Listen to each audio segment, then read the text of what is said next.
Russ Dorsey is here from Stadium. What's up, Russ? Let's just get this out of the way. I'm going to steal AJ's thunder. Shittier situation right now, Chicago Bears or Chicago White Sox? That's how I'm going to tie this into baseball. Oh, man. Bears. It might be the Bears because I'm just going to look overall. Like, I'm not a fan of the Chicago White Sox, right? I cover baseball for a living. But I have been, unfortunately, a fan of the Chicago Bears my entire lifetime. And it's one of those things where I'd like to call myself an observer of the Bears now because I can't be a fan of what I see on Sundays, right? And I tweeted about it last week. Like, the fall is too beautiful here in the city of Chicago to be upset on Sundays when there's amazing brunch here in the city. So it's a shit show, and I don't really know where we go from here. I mean, I know it's a baseball show, but we're also a sports show, okay? You were tweeting at number one yesterday, okay? You were taking some shots at him. Is it taking a shot? I was asking for accountability because he sat in his locker and was blaming the media for trying to break up that locker room, but they've gotten boat raced every week. And at some point, you can't blame the media. Because did the media go out there and get their head knocked off against the Kansas City Chiefs? No. All right, so then next week you got the Broncos that gave up 70 versus the Bears. I mean, is this the worst game in the history of the NFL 4 weeks in? It is, because the team that got blown out by 50 by the Dolphins yesterday is a 3-point favorite on the road in Chicago against the Bears. Okay, I might have to give up my Bear fandom too. Horrific game. Are you kidding me? Horrific. They're underdogs against the Broncos? The Bears are a 3-point dog at home against a team that lost by 50 points yesterday. That's because blaming the media sucks, and they're just taking a page out of Pierzynski's book. Whenever he had tough times in the bigs, he was like, fuck it, media's fault. Take that, Merkin. Yeah. I'm blaming it on my guy, Merk. Yeah. Exactly. Merk, who wears the same shirt 5 days a week. Love you, Merk. I love you, Merk.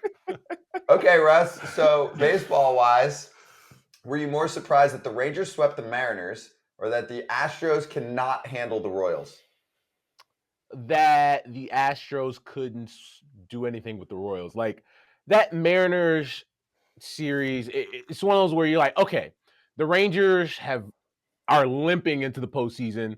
The Mariners have not played like the same team like they played like in August, where they had the best record they've ever had in the month of August. We're red hot, and they ran out of gas. And I think with a lot of these younger teams, you've seen it with the Cincinnati Reds, you're seeing it a little bit with Miami, where you use all your energy to get to this point, and then at some point, the other shoe drops where it's just like, we're just gassed. And that's what I'm seeing right now from Seattle. From the Royals, it's a team that doesn't necessarily have much to play for, but they're like, hey, we're going to play spoiler. And I'm shocked that the Houston Astros, that have been in this position for almost a decade now, played like that at home, knowing what was on the line. I really am. I completely agree with you. What I need to agree with you on is when one of these 3 AL West teams don't make it, you have to choose which one's not going to make it. Mm-hmm. Which one would be the biggest disappointment before you choose which one's not going to make it? I think the Astros would probably be the biggest disappointment, right? Like, the team that won the World Series last year, missing the postseason is a pretty big disappointment. And I think of all those 3 teams, the one that you kind of thought would figure things out just because that's what they do is the Houston Astros. And I said last week, I think when I was on here with you guys last week, that the team that lost the series between Seattle and the Rangers would probably miss the postseason. And that ends up being the Mariners. And, this week they have Houston and Texas.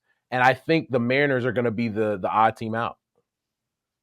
Wow. We're looking at playoff odds, by the way, if you're listening to the pod. 98% for the Blue Jays, 97% for the Rangers, and then the Astros and Mariners are kind of splitting up. Astros still had a little bit of the edge there with a week left in the regular season, 60% to the Mariners, 44.5%. In the National League, you've got the Diamondbacks at 85%, the Cubs at 56%, the Marlins at 52%, the Reds at 6.5%. And the Giants basically done. We're going to bury them later. So, are you guys good on AL with Russ? Can I ask? No, I got a question for him and Kratz. So I did a Mariners game a few weeks ago, and it was when in the middle of the Mariners, they were just hotter than hell, right? They were just winning every game. Julio Rodriguez was the best player in the world again. And I asked Scott Service on the manager meeting, I said, hey, do you worry that you guys, shot your shot too early? Like, did you shoot your shot and you are too hot too soon? And he's like, oh, no, I don't believe in that. We can maintain it. And now all of a sudden you look at them and they're like, their booster rockets have failed and they're like, falling back to earth. So do you guys believe in shooting your shot too early? I do, especially for younger teams and teams that, they're not like the Astros, right? Who every year you expect them to get to the postseason. They're going to make a deep run in the playoffs and get to the World Series. I think for a lot of teams, when this is the Mariners made the playoffs last year for the first time in 21 years.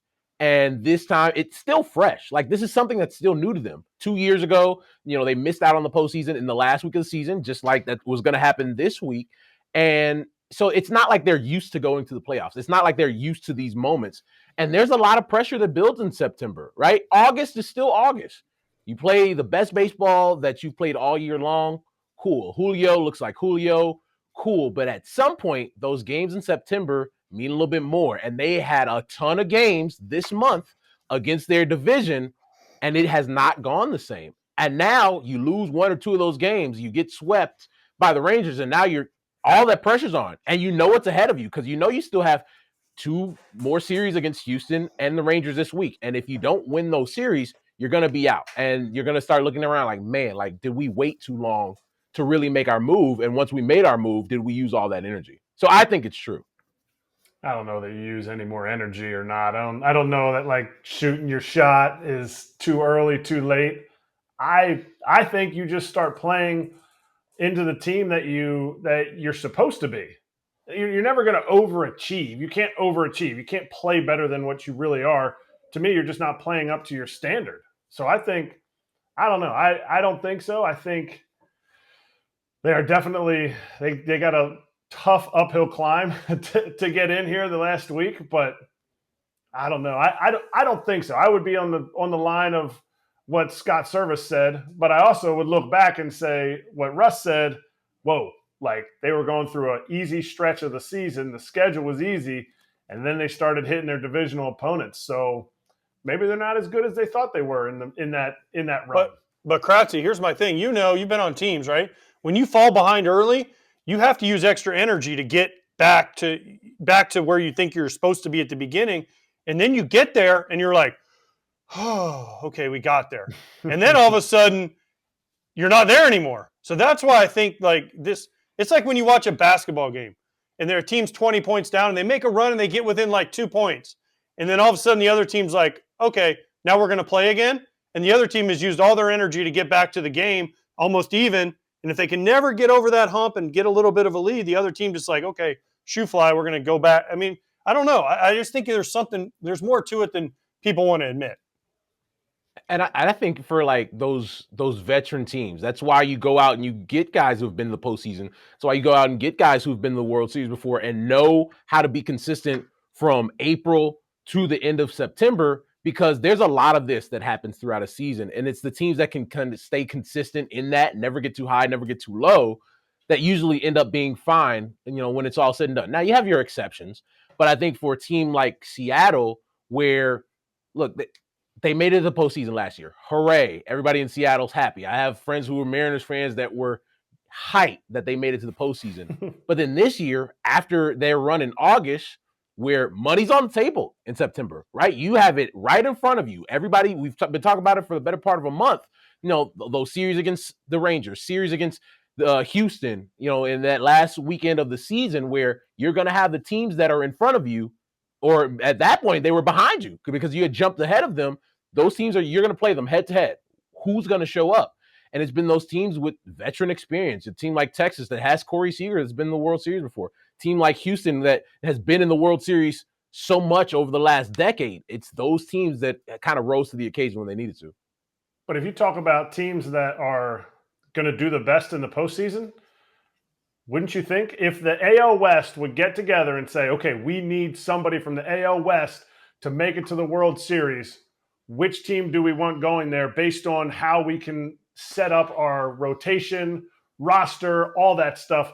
Who do you think is going to be the team? Because for me, I think the Mariners, you look at that starting rotation and that bullpen, that is epic. Like to the point where they are to me, they're the most dangerous team in the West. I understand that the Rangers are where they are and the season is going how it's going, but if they get in, I think they're more dangerous. If all three get in, which they won't, I think they would be the most dangerous. I'm with you on the Mariners starting pitching.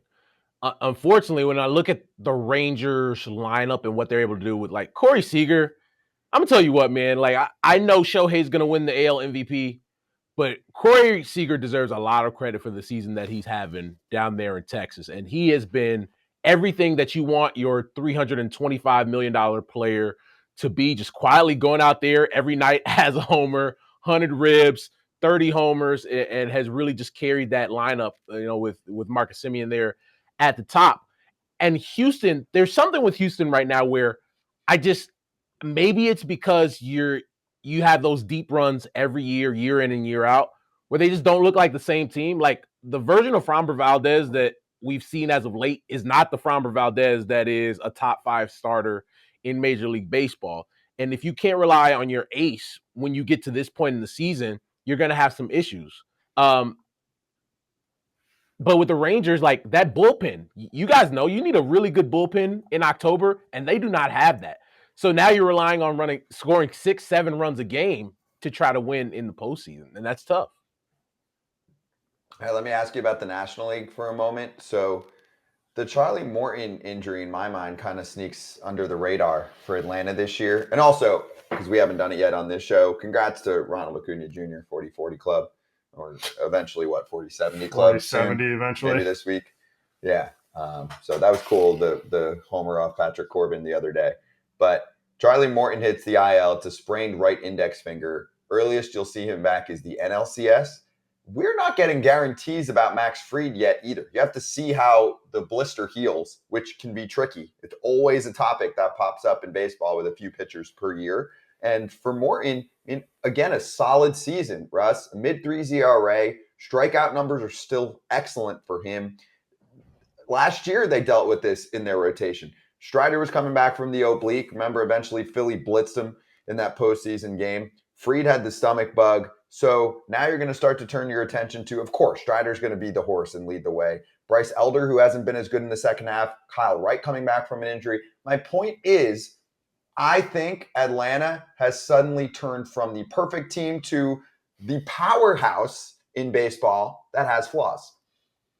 Yeah, and we just talked about it with the Rangers. Like, they're a team that I look at now because of those injuries and say, all right, you're just going to have to score 6-7 runs a game, right? And that juggernaut offense that has been historic, they're going to have to lead this thing because you talk about Bryce Elder, a 4.71 ERA in the second half, has not been the same guy he was in the first half. Even Spencer Strider, who is the next guy who's going to strike out 300 in the big leagues, has a 4.32 ERA in the second half. Like, he's getting touched up. He's still striking out a lot of guys, but he's getting touched up too. And with Charlie Morton, he's so consistent. Even at 39 years old, you talk about that mid-3s ERA, almost struck out 200. And he's a guy that has pitched a ton in the postseason, guy pitched in the World Series on a broken leg. Like, that's the dude that I want in that rotation. He was probably going to be the guy that got starts in the postseason over a guy like Bryce Elder, who was an all-star this year because of how consistent he was. And now you're going to have Strider trying to lead that thing, and you're going to have, openers in the postseason, which I don't love. Like, just puts you at a deficit when it comes to your bullpen in the series. It's not a great situation if you're Atlanta. And I don't know what they're going to do because, you're trying to think ahead to the ALCS to get Charlie Morton back. You might get beat in the NLDS. You know what I mean? Like, I think the most dangerous team going into the postseason right now is the Philadelphia Phillies. And the same thing that happened to Atlanta last year where they were red hot going into the postseason, just like they are this year when they chased down the New York Mets. And then the Phillies came through and said, okay, we're going to play like the team we're supposed to play like. And then they got bounced, beat them handily, 3-1 in that series. That thing could happen again, and it would be deja vu for Atlanta. Are we talking about it because this is baseball and this is what we do? We talk about Mike Trout when he was the best player in the game, but he doesn't have a great arm. Like, we're always looking for a flaw. Is this because the Braves have been this good that we're like, oh yeah, they'll still be fine, even though they're going to lose their number 2 and number 3 going into the playoffs. And this happens to any other team. It's SOL. They're Dunsky. I think it's because we know the game, and at the end of the day, yes, because they have that lineup, they have a shot. You know what I mean? Like when a lot of teams don't have the opportunity to have the first player to ever go 40-70, and Matt Olson, who set the franchise record for homers, and Marcell Ozuna, who's had 36 homers, and Michael Harris the second, and on and on and on. Austin Riley has 35 homers. Like most teams have one of those guys. The fact that they have all those guys and Ozzy Albies, it gives them an opportunity, and they have a little bit more margin for error. But we look at that rotation, and because we know that's such an important part of ultimately getting to the World Series, where you have to be critical and say, hey, even with all that you have that made you such a really good team, if you don't have this part of the equation going into October, it's going to be very difficult for you to get to the World Series. Yeah, it's a good point. And I think the one other thing on that front, I know you said you can't just bullpen your way through, but their bullpen is good. It's really good. The Braves bullpen is okay. Really? It's okay. They're not elite. They're not Mariners elite. I think the Phillies have more strikeouts and probably walks too. They walk the world. But the Braves bullpen from like 7 and 8, I think Iglesias in a big spot. I think he's legit. He's given up some big homers, but I think you have. I worry about him. I worry about him too. I worry about Minter. I worry about him. I worry about. I mean, there's a lot of guys on that bullpen that have been known to give it up in big spots. I mean, am I wrong, Russ? And no, you're not. And I think like AJ Minter has been so shut down for them the last couple of years, and he just hasn't had the same type of year this year. And I think we think back to that 21 team that won the World Series, where you had Minter and Tyler Matzek and all these guys, and that they call them like the night shift. Those guys it's not the same group, right? And Minter, he has times where he flashes being that guy, but sometimes for relievers, like you're just gonna have that season where it's not clicking for you. And I think AJ Minter's having that. I probably trust AJ Minter more in October in some of those big spots than some of those other arms that they have, just because the guy's done it and he's been in those spots before. And I think, when the lights are bright in October, you're going to have some guys who have had good seasons, but they've just never been in that position before, and it shows. Yeah, it also showed last year not having Fried. Like I think Fried is a big part of it. He's not pitching the 7th, 8th, and 9th innings. You might not even get 7 out of Strider. So yes, I get it that those guys have to do that, but Fried really, I feel like he and Ian Anderson in 21 really pushed them through the playoffs. And I just don't know. I think that's the biggest injury. Even though Morton's a huge injury, just a lot of uncertainty there. For me, there's a lot of uncertainty. Yeah, no, Strider starts a game 1 for you, strikes out 12, but if he's done after 5 2/3 because he's at $110, you're in a tough spot, right? And then you're trying to get 3.5 innings out of your bullpen. Then that puts you at a deficit the next day. It's like Bryce Elder's your game 2 starter. If Bryce Elder's only going 5 innings, that means you need another 4 innings from your bullpen. And then in game 3, you have to go bullpen game after just using 7 innings from your bullpen the prior 2 nights. It's tough, man. And you get in a position where it's just like you just can't do that. And Braves fans, just so you know, Strider only had 5 strikeouts last night. So if you needed anything else to worry about, there's another piece. He was human for one night. My one name, though, is Pierce Johnson. His stuff consistently looks really good for them. Ever since he's come over. Yeah. I think he's going to be heavily relied on in the postseason. Okay. Just throwing that name out. I like You're that going to name. hear a lot about Pierce Johnson in the playoffs for Atlanta. If they're doing well, that's going to be a guy where he's like the Matzek, where they're like, look, they found this dude. Not found, but obviously they found comes him over from Colorado. He with like a 4 ERA, 4.7. Yeah. It was higher. Yeah. And listen, the one thing that helps them, though, they get an extra off day in the NLDS. Yes. That's a series that has an extra off day. So they play game 1, off day, play game 2, then they play game 3. Or no, then they have another off day, then they play game 3, game 4, off day, game 5. So there's a built-in extra off day in the NL this year. There you go. And the AL's going back to Are you- back, off day, Yes. back. Yeah. AJ, are you doing AL or NL? Fox has AL this year. You have AL? Okay. Cool. We don't know what series yet, though, right? It'll be the Twins or Twins West winner. It'll be Twins the West West winner, whoever wins the West. So it looks Okay. like Texas. Twins in Texas. You love Texas. Russ, thank you. Talk to you later this week. Thanks, guys. Cheers, man.